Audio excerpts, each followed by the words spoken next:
Government contracting is complicated, but it really doesn't have to be.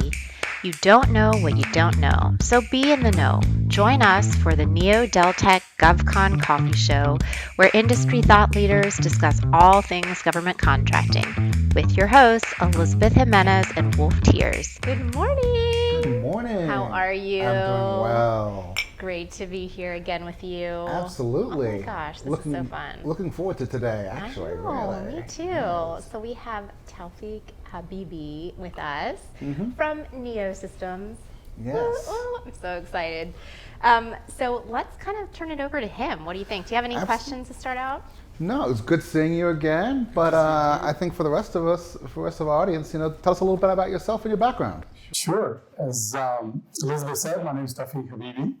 I have been with NeoSystems now on my third year, but my experience with consulting, business intelligence, and Costpoint spans a couple of decades now. So I'm dating myself, but I think it is... I asked you to do that. Right. But it's going to be obvious, right? So, but it was good to see you again. Absolutely. So you work mostly with the Costpoint Business Intelligence tool then? That is correct. Yeah, we call it CPBI, right? That's right. CPBI is the new term that has been released with the latest version of Costpoint. Okay. So slight rebranding there, but we will talk about it as CPBI going forward. It's like a mouthful, CPBI. I'm sure it'll work. It'll work.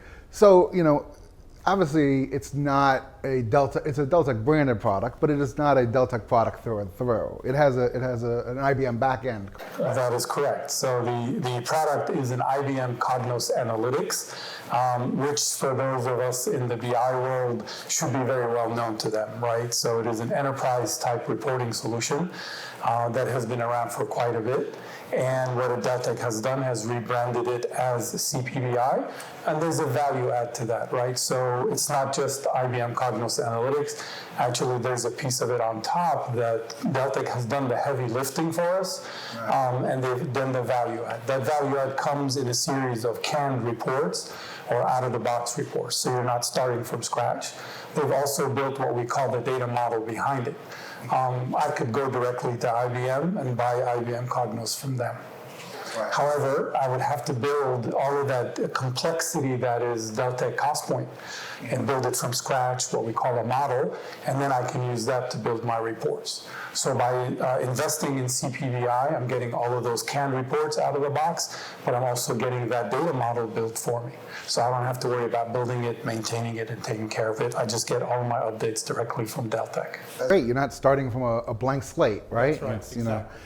Open up kind of like, I'll do a more common example. You open Excel, it's like, that's great. Now what do I do? Right, it's a blank worksheet. So in this case, you're not starting from scratch. You are starting from a basis.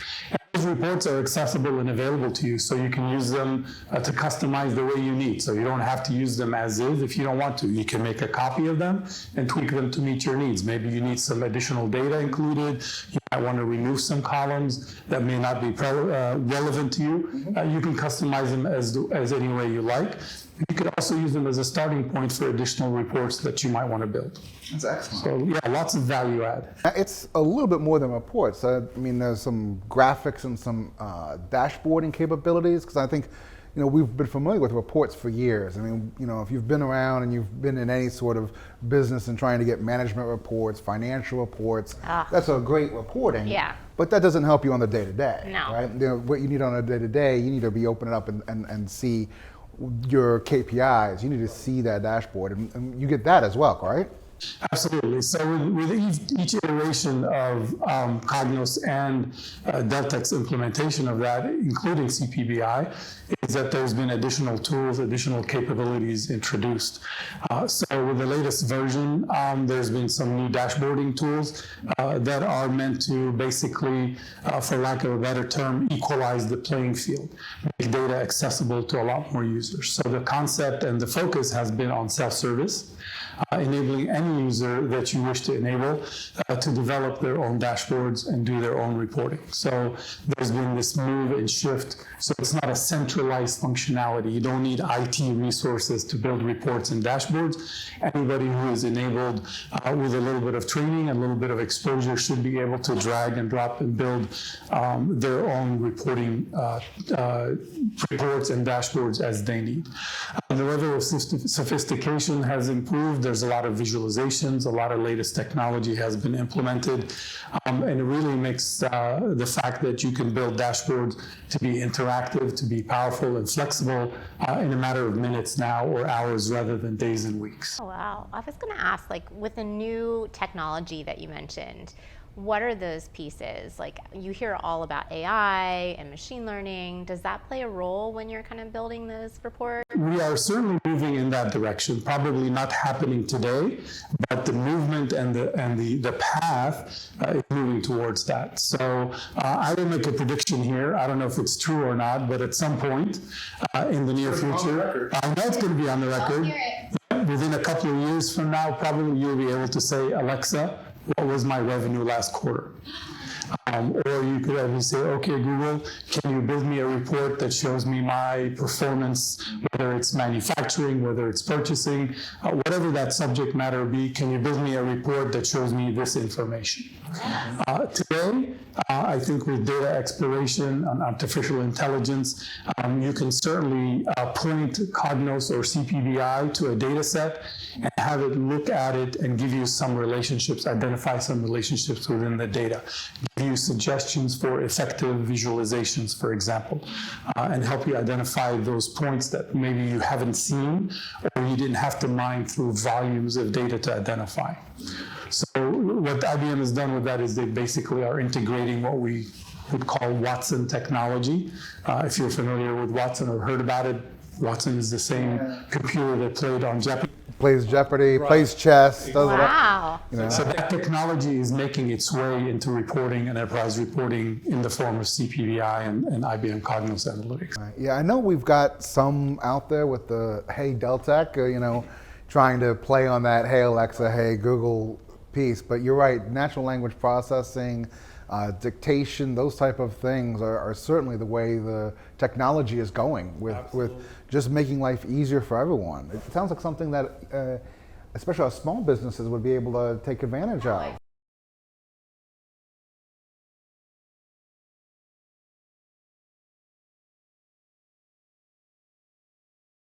I think mostly the enterprise in today's world. But the small businesses need it. The small businesses will not only need it, but I think they will end up using it, right? It's still in its infancy, but we are headed in that direction. A lot of the small businesses today that are discovering business intelligence and are reporting are mostly focused on the operational side of it. I want to get, and they tend to be newer customers, right? They just have been on Costpoint. They're fairly young on Costpoint. They're just now discovering the power of the reporting piece, and so they want to learn more about getting the comfort level with their data. But what the reporting side of it does is it allows them to see the bigger picture. In Costpoint, you're dealing mostly with transactional data, right? You're running a project status report. You're looking at an income statement maybe for a division or for an organization level. What the reporting side of it, though, does is it enables you to look at a bigger picture. What is my financial look over time, right? I'm not looking at a particular point in time, but what does it look like over time? By period, by quarter, by year, and things like that.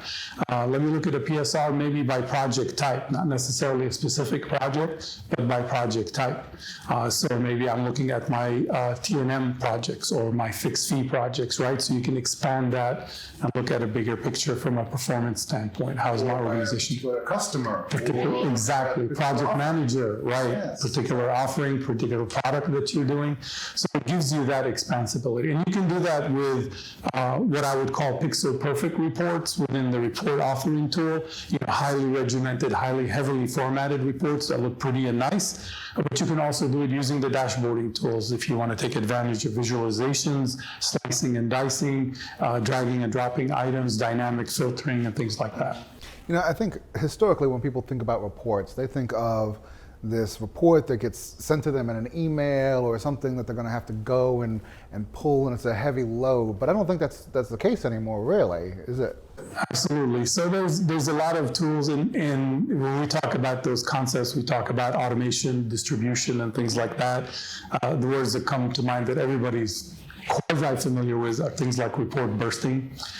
And that has been around for a while, so it's nothing new. But I like when customers hear about it, especially, again, customers that are new to BI, their eyes get a little bit wider, right? And they talk about, oh, how can I deliver this information to as many people as possible without having to give them the access? Maybe I don't want to give them the access, but I want to get them the data. So we'll talk a little bit about report bursting when you're chunking up the data and sending it to the relevant people.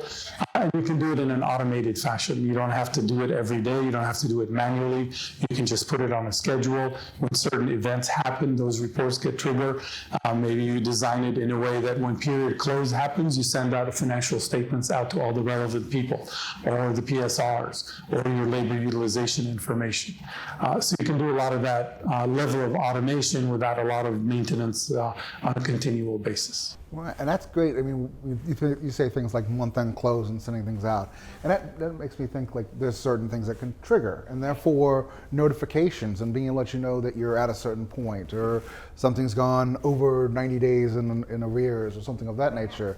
So notifications are another big part of this, right? Absolutely. So you can do that. You can do that in several ways.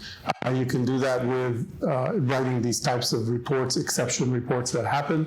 There are also other tools that we have access to. There's a tool that doesn't get a lot of exposure in our world, but it's called Event Studio that lets you trigger events. You can monitor events in your database on the back end, and when a certain situation or scenario happens, you can trigger some action. Send an email, notify certain people, even run a report and send the data out to the relevant folks too. An Event Studio, is that something that just applies to the transaction, like somebody's got to a certain point or they've produced a bill, or could it also be part of an auditing strategy in that sense? Oh. Absolutely. I mean, you have access again to the back-end system, right? The whole database schema. If you can see that table, if you can see that event, then you can trigger and take action based on it. So it could be, for example, a certain account hitting a level. You want to monitor an account for a balance, for example. You want to monitor for an activity, a period got opened or a period got closed. You want to take action. And you can have events trigger other events as well. So you can be as sophisticated as you need to be. That sounds pretty powerful. And if you're saying not enough people are taking advantage of it, that's a shame. I mean, it is a shame because it sounds like you have everything at your fingertips, and especially if this is moving in the direction of AI. I mean, that's incredible. Mm-hmm. I love that. Tell us a little bit about integration. I mean, how does that kind of play a role? Sure. So Costpoint out of the box, obviously, I think a lot of people are getting to know now more about extensions, and you can develop extensions to help with integration between systems, right? A lot of organizations are not they don't have a one-stop shop. They need to move data between source systems and target systems. They might have ancillary applications. They might have third-party vendors. And you can typically support that with extensions, but there are other ways to do that. We help a lot of our customers with integrating with ancillary systems through the reporting side of it. So again, it goes back to the sophistication that the tool offers. But for example, let's say you are doing business with a third-party vendor who processes your benefit elections for your employees, right? Blue Cross Blue Shield, you need to send them data. So we've used the BI side of the shop to actually build those data extracts and send them to that vendor. You have, payroll processing, ADP, file tax filings, and things like that. They are very specific because they're automated ways, so they have format requirements. Format that's needed, so there's less manipulation of the data. Exactly. We've also used CPBI for actually Costpoint migrations. And upgrades. So we take data from Costpoint, transform it in CPBI, and then send it back using the Excel format and upload capabilities within Costpoint to move the data. Okay. So the source system ends up feeding the new target system if you're doing an upgrade or you're doing a migration.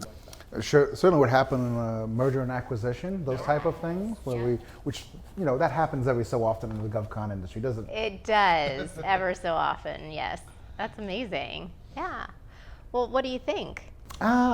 Are you ready to like get a report? It sounds great, but it also sounds complicated. What about, how long does it take for someone to get trained on this? Is this something that our customers are always going to have to come to you for, or is this something that they can do on their own?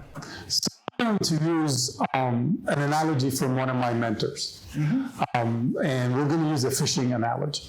Okay. And a lot of the customers that I have worked with have heard me use it before. Right? So we can do the fishing for you, we can teach you how to fish, or we can help you fish. Okay? So the teaching part is easy. We have training offerings. We help our customers lay a foundation, if you will, from a report authoring standpoint. You're not going to be an expert overnight, but we enable you to learn how to use the tool, get familiar with what's available from the packages and the canned reports, and start using them on your own. We can also help you fish, so we do a lot of hand-holding, a lot of guidance. You're doing the work. There you go, yeah. So you'll be doing the work, and we'll be helping you along the way. We can give you insight, our expertise, and with the tools and our knowledge and experience will help you point you to that direction. A lot of our customers like that idea. They want to do the work. They just might need a little helping hand every once in a while.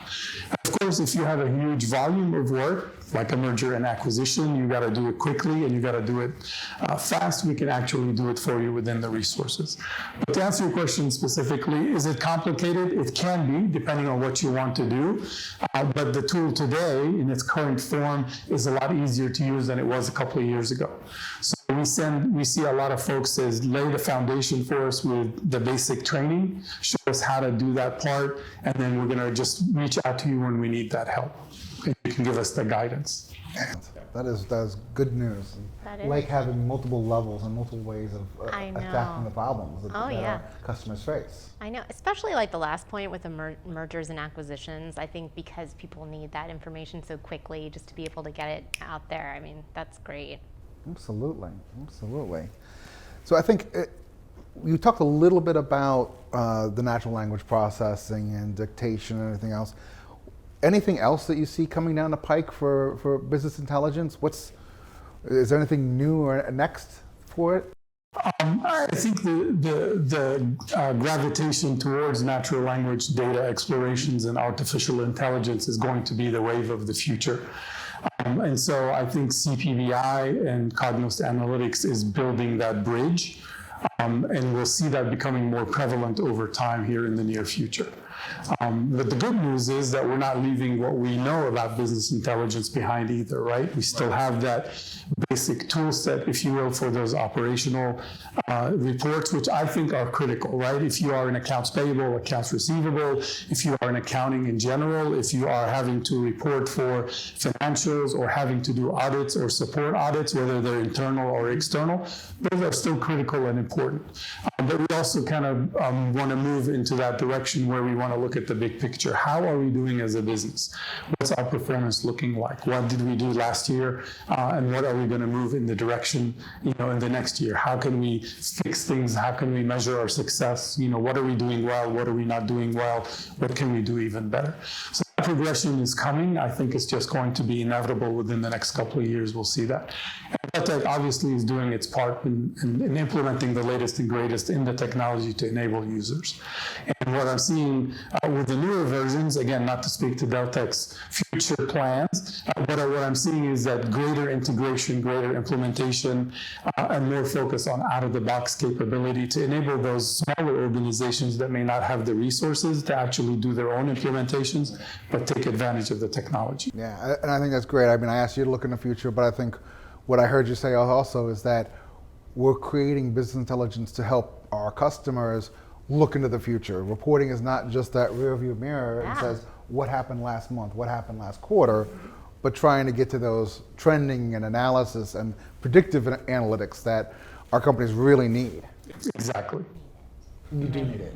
I mean, I need a crystal ball. I certainly need to see the future myself. That's true. That's true. We all do. Maybe I just need some CPBI. I think so. I really do. You're closer there. Yeah, right. All right. Well, I mean, in conclusion, is there any other words of wisdom you wanted to share with our audience? like analogies, right? I use the fishing analogy. I'm going to use the Batman analogy today. Okay. CPBI today is like a belt utility on your utility belt, right? Batman has a utility belt. He always has these tools available. CPBI, I think, is a critical one that we need to all take advantage of. It's there. You just got to take it out of the utility belt every once in a while. And I was just sitting there waiting for him to go, I am Batman. I know. You missed your chance there, Never too Fatigue. late. That's right. It's Oh, never too late. well. Maybe next time. Maybe next time. Yes, it's always lovely to see you. Absolutely. Thanks so much for coming. Thanks for coming by today. My pleasure. It's good to see you too.